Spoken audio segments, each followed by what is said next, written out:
இன்றைய இறைவார்த்தை திருத்தூதர் பவுல் கொரிந்தியருக்கு எழுதிய 2ஆம் திருமுகத்தில் இருந்து வாசகம். சகோதரர் சகோதரிகளே, பலர் உலகு சார்ந்த முறையில் பெருமை அடித்துக் கொள்வதால் நானும் அவ்வாறே செய்கிறேன். அவர்கள் எதில் பெருமை பாராட்ட துணிகிறார்களோ அதில் நானும் பெருமை பாராட்ட துணிந்து நிற்கிறேன். இப்போதும் ஓர் அறிவிலியை போன்றே பேசுகிறேன். அவர்கள் எபிரேயரா? நானும் தான். அவர்கள் இஸ்ரேலரா? நானும் தான். அவர்கள் ஆபிரகாமின் வழிமரபினரா? நானும் தான். அவர்கள் கிறிஸ்துவின் பணியாளர்களா? நான் அவர்களை விட சிறந்த பணியாளனே. இங்கும் நான் ஒரு மதியீனனாகவே பேசுகிறேன். நான் அவர்களை விட அதிகமாய் பாடுபட்டு உழைத்தேன். பன்முறை சிறையில் அடைப்பட்டேன். கொடுமையாய் அடிபட்டேன். பன்முறை சாவின் வாயிலில் நின்றேன். 5 முறை யூதர்கள் என்னை சாட்டையால் 1 குறைய 40 அடி அடித்தார்கள். 3 முறை தடியால் அடிபட்டேன். 1 முறை கல்லெறிப்பட்டேன். 3 முறை கப்பல் சிதைவில் சிக்கினேன். ஓர் இரவும் பகலும் ஆழ்கடலில் அல்லுற்றேன். பயணங்கள் பல செய்தேன். அவற்றில் ஆறுகளாலும் இடர்கள், கள்வராலும் இடர்கள், என் சொந்த மக்களாலும் இடர்கள், பிற மக்களாலும் இடர்கள், நாட்டிலும் இடர்கள், காட்டிலும் இடர்கள், கடலிலும் இடர்கள், போலி திருத்தூதர்களாலும் இடர்கள். இப்படி எத்தனையோ இடர்களுக்கு ஆளானேன். பாடுபட்டு உழைத்தேன். பன்முறை கண் விழித்தேன். பசித்தாக முற்றேன். பட்டினி கிடந்தேன். குளிரில் வாடினேன். ஆடையின்றி இருந்தேன். இவை தவிர எல்லா திருச்சபைகளையும் பற்றிய கவலை எனக்கு அன்றாட சுமையாய் இருந்தது. யாராவது வலுவற்றிருந்தால் நானும் அவரை போல் ஆவதில்லையா?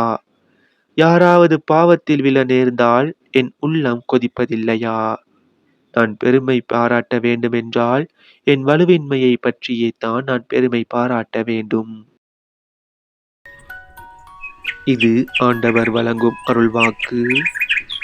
இறைவா, உமக்கு நன்றி.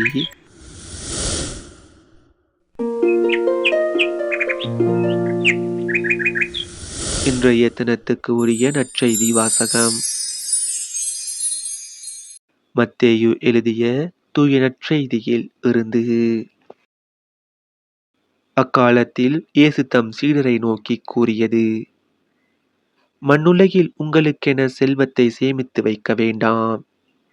இங்கே பூச்சியும் துருவும் அழித்துவிடும், திருடரும் அதை கன்னமிட்டு திருடுவர். ஆனால் விண்ணுலகில் உங்கள் செல்வத்தை சேமித்து வையுங்கள். அங்கே பூச்சியோ துருவோ அழிப்பதில்லை, திருடரும் கன்னமிட்டு திருடுவதில்லை. உங்கள் செல்வம் எங்கு உள்ளதோ அங்கே உங்கள் உள்ளமும் இருக்கும். கண்தான் உடலுக்கு விளக்கு. கண் நலமாயிருந்தால் உங்கள் உடல் முழுவதும் ஒளி பெற்றிருக்கும். அது கெட்டுப் போனால் உங்கள் உடல் முழுவதும் இருளாய் இருக்கும். ஆக உங்களுக்கு ஒளி தர வேண்டியது இருளாய் இருந்தால் இருள் எப்படி இருக்கும்? இது நம் கிறிஸ்து இயேசு வழங்கும் வாழ்வு தரும் நற்செய்தி. கிறிஸ்துவே உமக்கு புகழ்.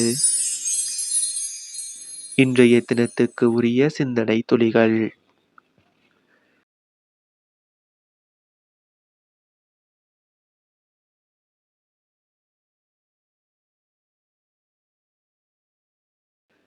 விண்ணுலகில் உங்கள் செல்வத்தை சேமித்து வையுங்கள்.